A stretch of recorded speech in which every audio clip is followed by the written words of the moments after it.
John S. Budzik, Commander. I was at the time of Pearl Harbor, I was awakened I had an apartment with 3 other fellows. Name of the hotel on Waikiki Beach.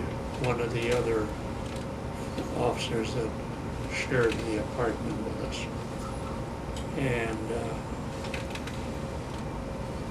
we hurried and went down, ran down, got dressed as fast as we could, grabbed a cab. They took a separate cab because they were going a different direction. I was in charge at that time of the net closing and opening at Honolulu. And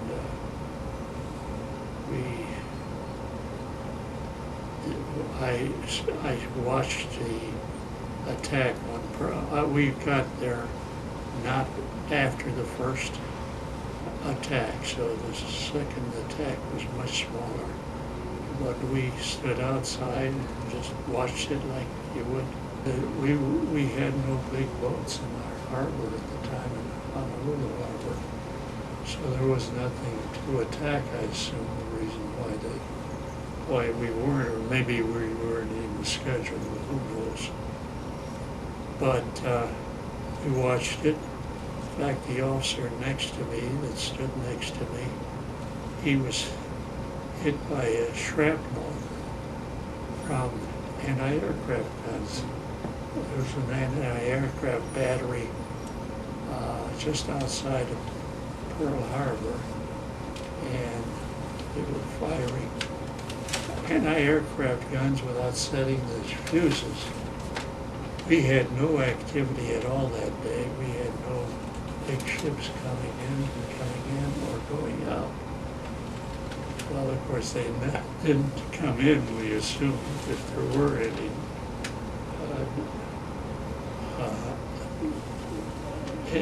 They stayed away from the island, I'm sure, altogether.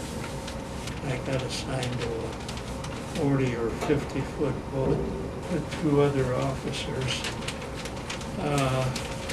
to clear up debris, in the harbor. So we ran up. In fact, we picked up one hand floating around, and we got it very early. We thought we were going to pick up a lot of, maybe several pieces of humanity, so to speak. But it turned out that was the only piece that we picked up.